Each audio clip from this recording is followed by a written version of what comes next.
Galileo Galilei, 1564–1642, has always played a key role in any history of science, as well as many histories of philosophy. He is if not the, central figure of the scientific revolution of the 17th century. His work in physics, or natural philosophy, astronomy, and the methodology of science still evoke debate after more than 400 years. His role in promoting the Copernican theory and his travails and trials with the Roman Church are stories that still require retelling. This article attempts to provide an overview of these aspects of Galileo's life and work, but does so by focusing in a new way on his arguments concerning the nature of matter. Galileo was born in Pisa on February 15, 1564. By the time he died on January 8, 1642, but for problems with the date, see Mackimer 1998b, 24–25, he was as famous as any person in Europe. Moreover, when he was born there was no such thing as science, yet by the time he died, science was well on its way to becoming a discipline, and its concepts and method a complete philosophical system. Galileo's father Vincenzo, though of noble heritage, was a semi-itinerant court musician and composer of modest means, who also authored treatises on music theory. His mother, Giulia Ammannati, descended from Pisan cloth merchants. In 1572, they resettled the family in Florence. As a boy, Galileo was tutored privately and, for a time, by the monks at Vallombrosa, where he considered a religious vocation and may have started a novitiate. He returned home, however, and then enrolled for a medical degree at the University of Pisa in 1580. He never completed this degree, but instead studied mathematics, notably with Ostilio Ricci, a mathematics teacher attached to the Tuscan court. Galileo also used the starry messenger to solicit patronage in his native Tuscany. Naming the moons of Jupiter, he had found the Medicean stars, in honor of the ruling Medici family. His negotiations were ultimately successful, and Galileo moved to Florence as chief mathematician and philosopher to the Grand Duke, and holder of a sinecure professorship at Pisa. His daughters moved with him and were shortly placed in the convent of St. Matthew at Arcetri, near Florence. Vincenzo and his mother, Marina, were left behind in Venice. In 1623, Galileo published the Essayer, which deals with the nature of comets and argues they are sublunary phenomena. This book includes some of Galileo's most famous methodological pronouncements, including the claim that the book of nature is written in the language of mathematics. It also contains passages suggestive of atomism, a heretical doctrine, for which the book was referred to the Inquisition, which dismissed the charge. In 1634, while Galileo was confined to his villa in Arcetri, his beloved eldest daughter died. Sobel 1999. Around this time, he began work on his final book, Discourses and Mathematical Demonstrations Concerning Two New Sciences, based on the mechanics he had developed early in his career. The manuscript was smuggled out of Italy and published in Holland by the Elseviers in 1638.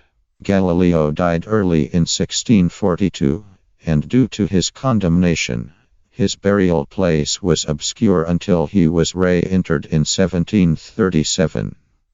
For detailed biographical material, the best and classic work dealing with Galileo's scientific achievements is Stillman Drake's Galileo at Work 1978. More recently, J. L. Heilbron has written a magnificent biography, Galileo 2010, that touches on all the multiple facets of his life. Momentous figures living in momentous times are full of interpretive fecundity, and Galileo has been the subject of manifold interpretations and much controversy. The use of Galileo's work and the invocations of his name make a fascinating history. Sager 1991, Palmerino and Thigson 2004, Finocchiaro 2005, Shea and Artigas 2006. But this is not our topic, which are the philosophical implications of his work. Still, almost everyone working in this tradition seems to think the three areas physics, astronomy, and methodology are somewhat distinct and represent different Galilean endeavors. More recent historical research has followed contemporary intellectual fashion and shifted foci, bringing new dimensions to our understanding of Galileo by studying his rhetoric. Finocchiaro 1980, Moss 1993, Felde 1998, Spranzi 2004.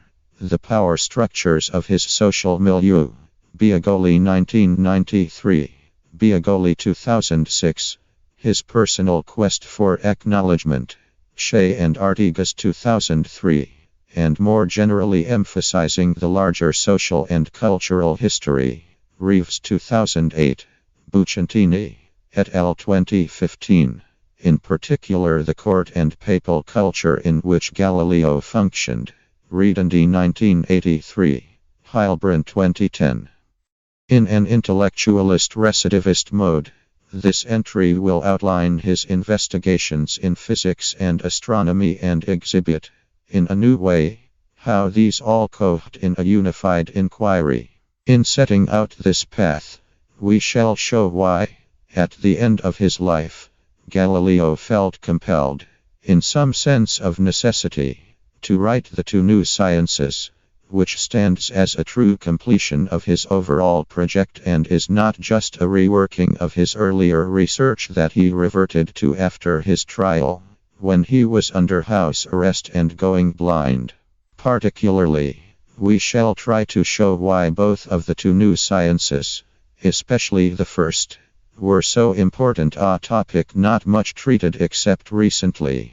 Biener 2004. Raphael 2011.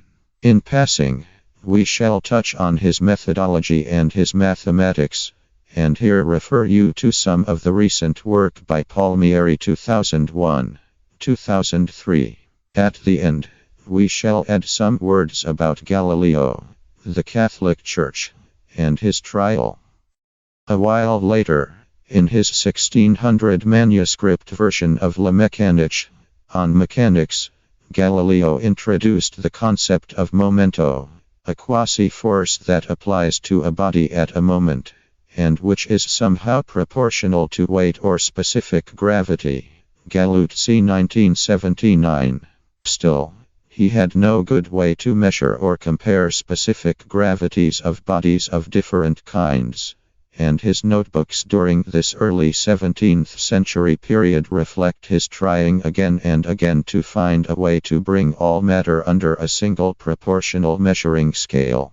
He tried to study acceleration along an inclined plane and to find a way to think of what changes acceleration brings to momento. Yet the details and categories of how to properly treat weight and movement eluded him. In the period 1603–9, Galileo experimented with inclined planes and, most importantly, pendulums. These studies again exhibited to Galileo that acceleration and, therefore, time is a crucial variable. Moreover, the isochrony of the pendulum, the period depends only on the length of the cord. Regardless of the weight of the bob, went some way towards showing that time is a possible term in the equilibrium, or ratio, that needs to be made explicit to represent motion.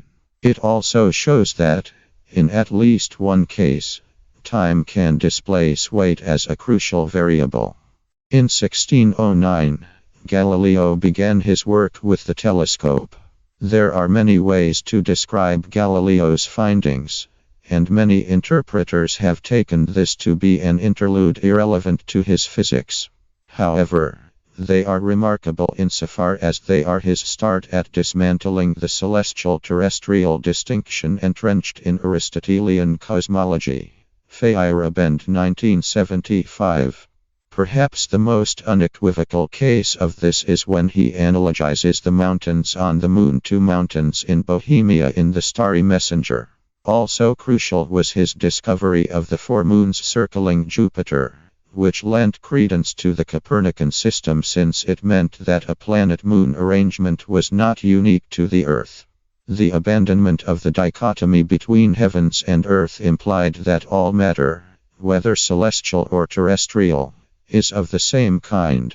Further, if there is only one kind of matter, there can be only one kind of natural motion, one kind of motion that this matter has by nature. So it has to be that one law of motion will hold throughout the terrestrial and celestial realms. This is a far stronger claim than he had made in 1590, which concerned only the terrestrial elements. Later, in 1623, Galileo argued for a quite mistaken material thesis. In the Assayer, he tried to show that comets are sublunary phenomena and that their properties could be explained by optical refraction. While this work stands as a masterpiece of scientific rhetoric, it is somewhat strange that Galileo should have argued against the superlunary nature of comets, which the great Danish astronomer Tycho Brahe had demonstrated earlier. The main body of Galileo's work is collected in Favaro, Antonio ed. 1890-1909, L'Opere di Galileo Galilei, Edizioni Nazionali, 20 vols. Florence. Barbera, reprinted 1929, 1939 and 1964-1966. English translations. 1586, The Little Balance La Bilancetta, Fermi, Laura and Bernardini, Gilberto trans, in Fermi, Laura and Bernardini, Gilberto, 1961, Galileo and the Scientific Revolution, New York. Basic Books, reprinted 1965, New York. Fawcett and 2003 and 2013, Mineola, New York. Dover, Cot 1590, On Motion Demo 2, Drabkin, I. E., Trans, in Galilei, Galileo, 1960, On Motion and on Mechanics, Madison. University of Wisconsin Press. Fredette, Raymond Trans, 2000, Demo 2 Antiquiora, Berlin. Max Planck Institute for the History of Science, available online, Cot 1600, On Mechanics La Mécanique, Drake, Stillman Trans, in Galilei, Galileo, 1960, On Motion and on Mechanics, Madison. University of Wisconsin Press, 1606, Operations of the Geometric and Military Compass Le Operazioni del Compasso Geometrico e Militari, Padua. Pietro Marinelli. Drake, Stillman Trans, 1978, Operations of the Geometric and Military Compass, Washington, D.C. Smithsonian Institution, 1610, The Starry Messenger Sidereus Nuncis, Venice. Thomas Baglioni. Van Helden, Albert Trans, 1989, Sidereus Nuncis, or The Sidereal Messenger, Chicago. University of Chicago Press, 2nd edition, 2016, reprinted, with facsimile of Library of Congress's 1st edition and expository essays, in D. Simone, Daniel, and John W. Hessler eds. 2013, The Starry Messenger. From Doubt to Astonishment, Washington, D.C. Library of Congress / Levenger Press. Barker, Peter Trans, 2004, Sidereus Nuncis, Oklahoma City.